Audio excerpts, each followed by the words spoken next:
제목을 우리 다 같이 한번 읽어보도록 하겠습니다. 시작! 사랑하지 않을 수 없다. 사랑하지 않을 수 없다라는 제목을 함께 살펴보겠습니다. 지난 시간에는 자기 비움의 사랑에 대해서 함께 말씀을 나누었죠. 요한복음 13장의 말씀, 오늘 본문과 똑같은 장을 가지고 우리가 자기 비움의 사랑이 무엇인가에 대해서 함께 말씀을 나누었는데요. 노예가 아니고서는 감히 할 수 없는 일, 더럽고 냄새나는 일, 어쩌면 노예일지라도 내가 할 수 없다면, 안 할 수 있다면 절대 하고 싶지 않은 남의 발을 씻어주는 그 일을 하신 예수님의 모습을 보면서 나 자신을 노예의 자리까지 낮추고 나를 부인하는 사랑, 그런 사랑을 배우고 닮아갈 수 있어야 한다고 지난주에 함께 묵상하였는데요. 그런데 그런 사랑을 닮아가고 실천하는 것이 말처럼 그리 쉽지 않았죠. 말처럼 그리 쉽지 않습니다. 지난 한 주 동안 혹시 이 말씀대로 실천하려고 노력해 보셨나요? 저는 조금 해봤는데 너무 어렵더라고요. 그냥 제 자신에게 막 승질이 나더라고요. 그거를 할 수 없으니까 그 정도로 참 쉽지 않은 그러한 사랑이었다라고 고백할 수 있을 것 같습니다. 예배가 끝나고 이제 우리가 말씀의 셈이라는 성경 공부 시간을 잠깐 갔는데요. 그 시간에 우리 진원 간사님께서 이런 말을 하셨어요. 자기를 비운다, 나를 부인한다라는 것이 얼마나 힘들고 괴로운 일인지 잘 알고는 있었는데 어떻게 해야 될지 잘 모르고 있었지만 고린도 후서 5장 13절로 14절의 말씀이 큰 도움과 위로가 되었다라고 그렇게 고백을 나누어 주셨는데요. 사실 지난주에 함께 읽었어야 되는데 제가 깜빡하고 넣지를 못해서 읽지 못했거든요. 우리 포준 세번역 성경으로 우리 고린도 후서 5장 13절로 14절의 말씀 함께 읽어보도록 하겠습니다. 함께 읽겠습니다. 시작! 우리가 미쳤다고 하면 하나님을 두고 미친 것이요, 우리가 정신이 온전하다고 하면 여러분을 두고 온전한 것입니다. 그리스도의 사랑이 우리를 휘어잡습니다. 아멘. 그리스도의 사랑이 나를 휘어잡습니다. 되게 강한 표현을 쓰고 있죠. 나를 부인함으로써 가장 밑바닥, 막장의 모습까지 낮아질 수 있는 자기 비움의 사랑을 실천하는 것이 진짜 말 그대로 미션 임파서블이지만, 그러나 그리스도의 사랑이 우리를 휘어잡으면 불가능한 그 사랑을 실천하는 것도 가능할 수 있다는 그런 말씀을 들려주고 있습니다. 자신을 비워 종의 모습으로까지 낮아지신 예수님의 그 사랑에 좀 휘어잡힐 수 있는 우리가 되어서요. 자기 비움의 사랑을 조금이라도 실천할 수 있는 그런 우리가 되었으면 좋겠습니다. 그런가 하면 지난 시간에 함께 나누고 싶었지만 시간이 많지 않아서 나누지 못한 또 하나의 사랑이 있었는데요. 바로 오늘 우리가 함께 나누려고 하는 사랑하지 않을 수 없는 사랑을 우리가 오늘 함께 좀 알아보려고 합니다. 이 요한복음 13장을 보면요, 제자들의 발을 씻기신 예수님의 모습이 나오고 있는데 사실 이 모습은 정말 쇼킹한 장면이 아닐 수가 없죠. 그렇게까지 낮아지실 필요가 없으신데, 그렇게까지 비참해지실 이유가 없으신데 그렇게 낮아지시고 자신을 완전히 비워내신 예수님의 그 모습은 정말 쇼킹 그 자체인 것 같습니다. 그런데 저에게 진짜 충격적인 것이 하나 더 있었어요. 그것이 무엇이었냐면 바로 오늘 본문 2절 말씀이었습니다. 우리 본문 2절 말씀 함께 읽어보도록 할게요. 다 같이 읽겠습니다. 시작! 마귀가 벌써 시몬의 아들 가룟 유다의 마음에 예수를 팔려는 생각을 넣었더라. 아멘. 왜 이 구절이 충격이었을까요? 그리스도요, 메시아이신 예수님을 은 30개에 팔아먹을 생각을 하고 있던 유다가 바로 그 자리에 있었다라는 것이 충격이었는데요. 그 가룟 유다의 발도 예수님께서 씻어주셨다라는 것이 저에게는 너무 큰 충격이었습니다. 예수님께서 제자들의 발을 씻겨주실 때 유다가 자기를 팔 거라는 거 아셨을까요? 모르셨을까요? 아셨을 거예요. 민성이가 말해서가 아니라 요한복음 13장 11절 말씀을 보니까 이미 팔 거라는 것을 알고 계셨다라고 그렇게 증거하고 있습니다. 예수님은 가룟 유다가 자기를 팔 사람이라는 거, 그것도 고작 은 30개에 나를 팔아 넘긴다라는 것을 아셨음에도 불구하고 유다의 그 꼬장꼬장한 발을 깨끗하게 씻어 주신 것이죠. 우리 같았으면 어땠을까요? 발을 씻어 줄 수 있었을까요? 내가 왜 네 발을 씻겨야 하는데? 너 나 팔 거잖아. 그것도 은 30개에 3년 동안 같이 먹고 자고 했는데 나를 팔아?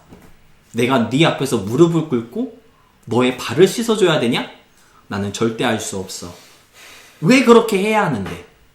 아마도 우리는 가룟 유다의 발을 씻어줘야 할 이유보다는요, 어떻게 하든지 그 발을 만지지 않을 수 있을까? 어떻게 하면 그를 미워하고 멀리하며 거부할 수 있을까? 안 씻어주려고 아마 노력을 하게 될 것입니다. 그런데 예수님은요, 그런 가룟 유다의 발을 아무 말 없이 구석구석 깨끗하게 씻어 주셨습니다. 예수님의 가르치심 중에요, 원수를 사랑하라 라는 말씀이 있어요. 마태복음 5장 44절에 나오는 말씀인데요. 아마 교회를 안 다녀보신 분들도 익히 한 번쯤은 들어봤을 만큼 아주 유명한 말씀인 것 같습니다. 원수를 사랑하라 라는 말씀을 제가 듣고 그런 질문을 많이 했던 것 같아요. 원수를 어떻게 사랑할 수 있나요? 죽을 만큼 싫어하고 미워하는 그 사람을, 사랑할 수 없는 그 원수를 어떻게 해야 사랑할 수 있습니까? 아마 여러분들도 그런 질문을 한 번쯤은 해보셨을 것 같은데요. 오늘 본문이 우리에게 들려주고 있는 말씀이 그에 대한 답인 것 같습니다. 사랑하지 못할 이유보다 사랑하며 섬길 수 있는 이유를 찾아보자. 아마 이런 답을 우리에게 주시고 있는 것 같습니다. 예수님께서 가룟 유다의 그 더럽고 역겨운 발을 씻으시면서 무슨 생각을 하셨을까요? 속이 막 부글부글 끓어오르면서 막 주체 없이 화가 나셨을까요? 발을 막 씻기시면서 지금 민성이처럼 일부러 막 세게 막 주무르시고 막 이렇게 마사지, 유다야 내가 마사지도 해줄게 그러면서 발가락 사이에 이렇게 손가락 껴가지고 막 비틀으셨을까요? 고통을 주기 위해서? 막 뚜둑 소리 날 만큼? 그러지 않으셨겠죠? 오히려 가룟 유다를 불쌍히 여기시며 어떻게 하든지 그를 사랑해야 할 이유를 찾기 위해서 안간힘을 쓰셨을 것 같은데요. 제가 그렇게 생각하게 된 이유는요, 바로 본문 2절 말씀 때문입니다. 우리가 아까도 읽었지만 본문 2절은요, 예수님을 팔아먹으려고 하는 가룟 유다의 생각과 계획을 유다가 아닌 마귀가 넣은 생각이라고, 그 죄의 출처가 마귀에게 있다고 선포하고 있습니다. 마귀가 벌써 나를 팔아넘길 생각을 유다에게 넣었구나. 유다의 발을 씻기시면서 예수님은 이런 생각을 하고 계셨다라는 것이죠. 우리 유다가 멘탈이 약해서, 믿음이 연약해서 그 나쁜 생각에 넘어갔구나. 어쩌면 좋을까? 어떻게 하면 좋을까? 가엾고 불쌍해서 어쩌나. 예수님은 가룟 유다를 미워하고 싫어하고 멀리해야 하는 그러한 상황이셨지만 오히려 그를 불쌍히 여기며 그를 가여워하기 위한 이유를 찾고 계셨던 것입니다. 지난 시간에도 말씀드렸지만 본문 1절에 세상에 있는 자기 사람들을 사랑하시되 끝까지 사랑하셨다라는 말씀이 나오고 있잖아요. 이 끝까지 사랑하셨다라는 것은요, 가룟 유다를 사랑하신 그 사랑을 표현하는 말씀이라는 생각이 들더라고요. 이어서 바로 2절에 마귀가 그런 생각을 가룟 유다에게 넣었다라고 말씀하고 계심으로써 원수 같은 가룟 유다를 사랑할 수 있는 이유를 예수님께서 만들고 계신 모습을 볼 수 있었기 때문입니다. 우리를 사랑하시는 예수님의 사랑이요, 바로 이런 사랑입니다. 사랑받지 못할 이유보다 사랑받을 만한 이유를 찾는 사랑. 그래서 내가 사랑할 수 없어서 내 사랑에서 제외되는 사람이 없이 모두를 사랑하지 않을 수 없는 그 사랑의 모범을 보여주고 계신 것이죠. 오늘 가룟 유다의 발을 씻기시는 예수님의 모습은 바로 그런 사랑의 본이 되고 있는 것입니다. 우리가 기억해야 할 것은요, 바로 이 사랑 때문에 저와 여러분이 죄에서 구원받게 되었다라는 것입니다. 사실 우리 모두가 가룟 유다와 별반 다르지 않습니다. 똑같이 죄인이고요. 그 죄에 따라 행동하고 예수님을 거부하고 싫어하는 모습, 어디서 많이 본 모습 같지 않습니까? 예수 믿기 전에 우리의 모습 아닌가요? 지난 수요일에 출애굽기 20장을 다 같이 읽었잖아요. 하나님께서 이스라엘 민족들을 처음 만난 그 자리에서 가장 먼저 하신 말씀이 무엇이었습니까? 10가지의 계명을 주시면서 그 첫 번째로 주신 계명이 무엇이었냐면 나 외에 다른 신을 믿지 말라는 계명이었습니다. 나만 믿고 나만 따르고 나만 사랑해야 한다는 그런 계명이었잖아요. 그런 뜻이 제1계명에 담겨 있는 것입니다. 하나님의 이 요구를 소교리 문답이라고 하는 기독교 신앙 교육을 위한 가이드북이 있는데 그 책에서 이렇게 표현하고 있어요. 사람의 제일 되는 목적이 무엇인가요? 답으로 하나님을 영화롭게 하는 것과 영원토록 그를 즐거워하는 것입니다. 이렇게 답하고 있거든요. 좀 쉽게 풀어서 얘기하자면 이런 질문과 이런 답이에요. 사람이 존재하는 이유와 목적이 무엇인가요? 답은 하나님만 사랑하고 그분만을 만족하며 하나님의 영광을 위해 사는 것입니다. 라고 대답할 수 있겠습니다. 오늘 저와 여러분이 숨쉬고 있는 이유가 무엇이라는 것이죠? 하나님만 사랑하기 위해서라는 것이죠. 왜 밥 먹고 힘을 얻어 활동하고 있는 건가요? 하나님만으로 만족하며 그분을 위해 살기 위해서입니다. 그런데 이렇게 살아갈 때가 더 많습니까? 이렇게 살아가지 못할 때가 더 많나요? 아마 여러분 스스로가 답을 내릴 수 있을 것입니다. 예수님을 미워하고 또 싫어해서 예수님만으로는 도저히 만족할 수가 없어서 얘라 모르겠다, 은으로 팔아먹자라고 각오했던 가룟 유다나 하나님만으로는 만족할 수 없어서 세상의 온갖 유혹거리에 넘어가 거기서 만족을 찾고 있는 나의 모습이나 사실 크게 다르지 않다라는 것이죠. 만약 우리를 사랑해야 하는 이유보다 우리를 미워하고 싫어해야 하는 이유에만 집중하시는 하나님이셨다면 저와 여러분은 진작에 죽어 멸망당했어야 하는 그러한 존재들입니다. 그렇지만 성경은요, 그런 우리를 끝까지 사랑하시는 하나님에 대해 말씀하고 계신 것입니다. 우리 로마서 5장 8절 말씀 함께 읽어봤으면 좋겠습니다. 우리 로마서 5장 8절의 말씀입니다. 함께 읽겠습니다. 시작! 그러나 우리가 아직 죄인이었을 때 그리스도께서 우리를 위해 죽으심으로 하나님께서는 우리에 대한 그분의 사랑을 나타내셨습니다. 아멘.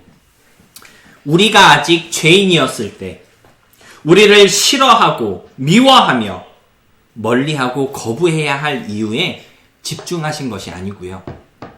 어떻게 하면 우리를 사랑할 수 있는지, 어떻게 사랑해줘야 하는지에 하나님은 집중하셨고 그 결과 죄인들을 위해서 독생자를 보내시고 대신 십자가의 죽음으로써 우리의 죄의 값을 갚게 하셨습니다.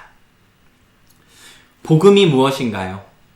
사랑받을 이유와 자격 없는 우리를 끝까지 사랑하시고 그 사랑 때문에 대신 죽으시고 부활하신 예수님이 계시다는 것, 그게 복음 아니겠습니까?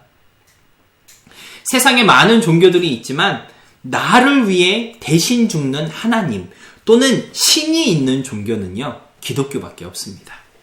다들 착하게 살라고만 하고요, 이건 해라, 이건 하지 말라, 규칙은 잘 정해주는데 정말 내가 너를 너무 사랑해, 나를 사랑하는 그러한 모습이나 증거는 없는 껍데기뿐인 종교들밖에 없다라는 것이죠.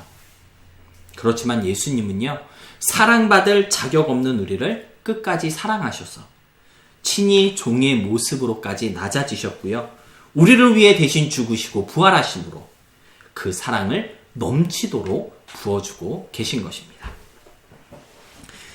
요즘 세대들은 찬송가를 잘 부르지 않죠.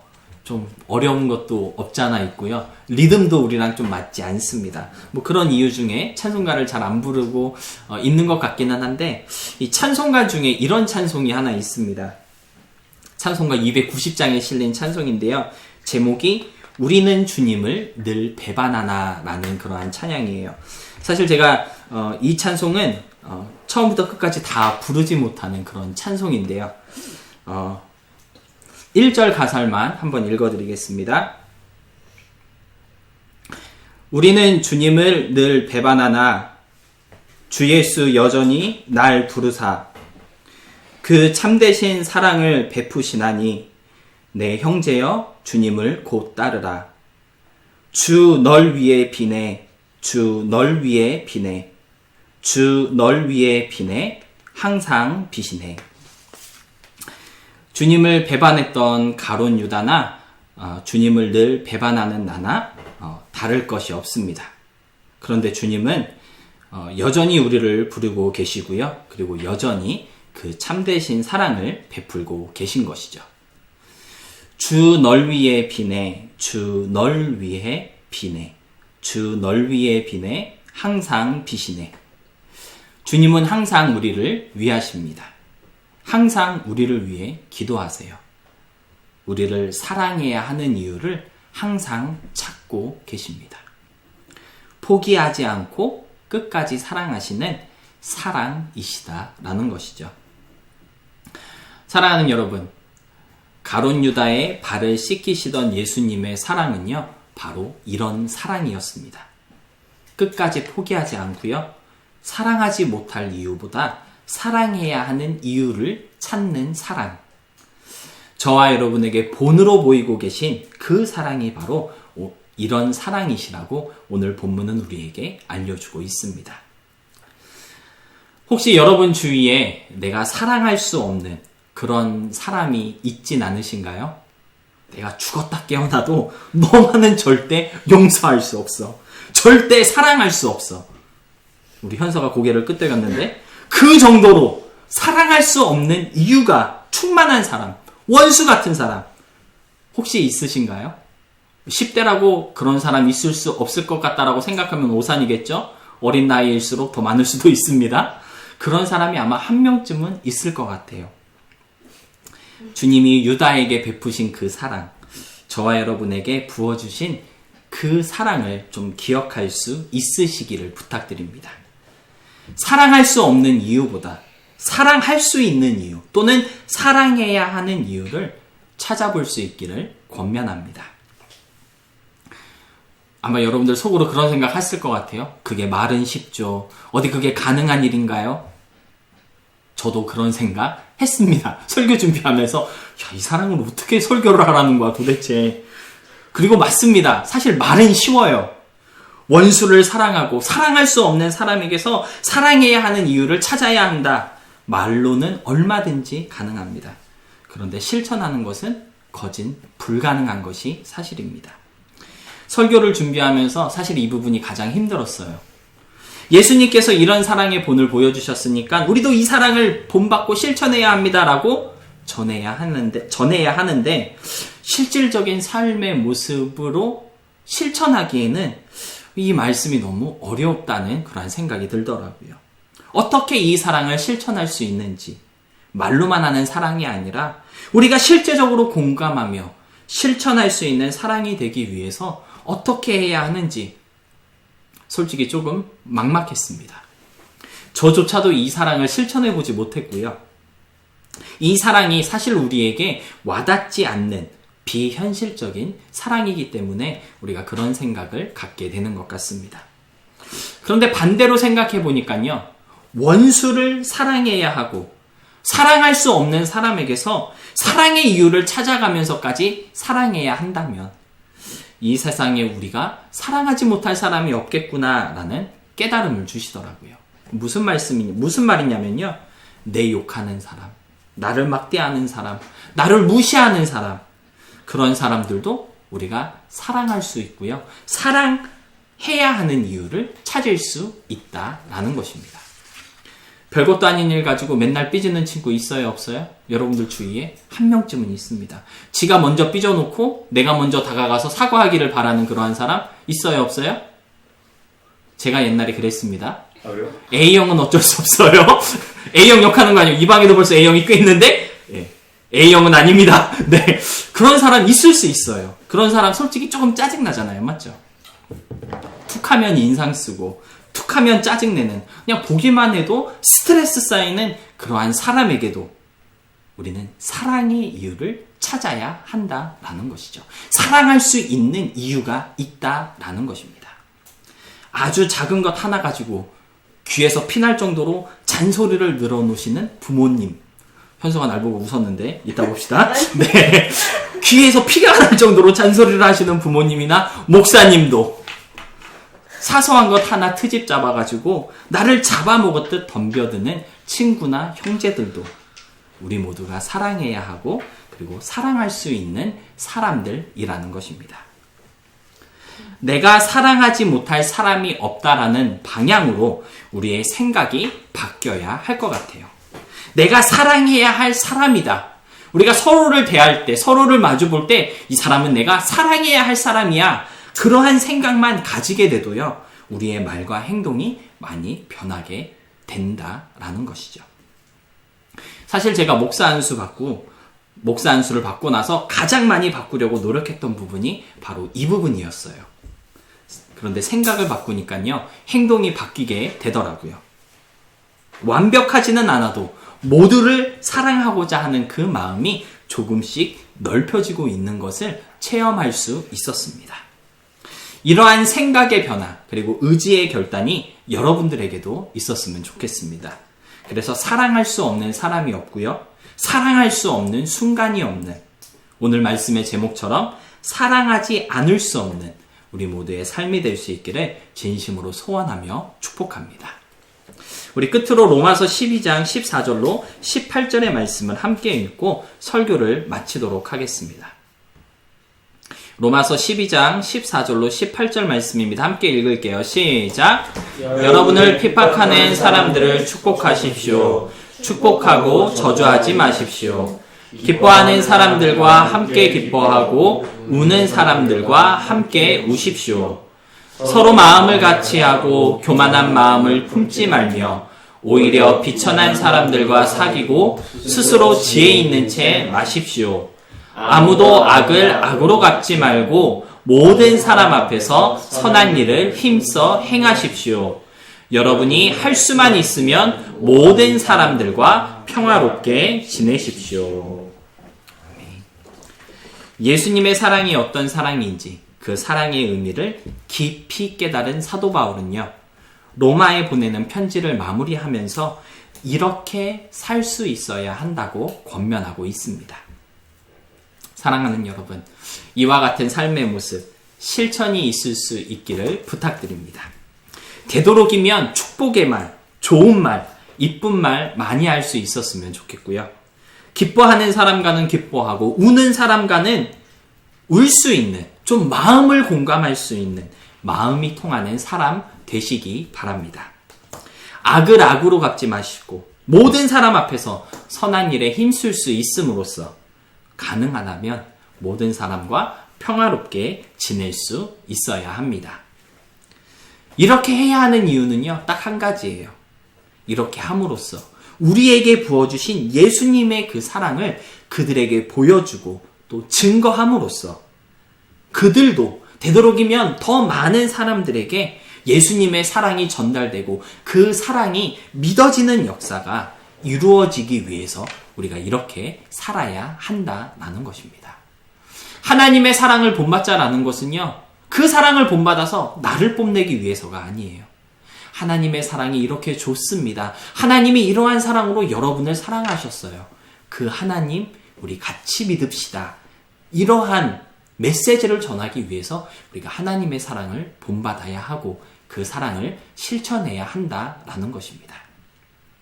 그러한 사랑을 좀 실천할 수 있는 저와 여러분이 되어서 저와 여러분의 삶을 통해 하나님의 사랑이 우리의 삶 가운데 뿐만 아니라 우리가 만나는 모든 사람들의 삶 가운데 풍성하게 나타나고 그 사랑의 역사가 끊임없이 일어날 수 있는 은혜로운 날들이 많아질 수 있기를 주님의 이름으로 부탁드리며 진심으로 소원합니다.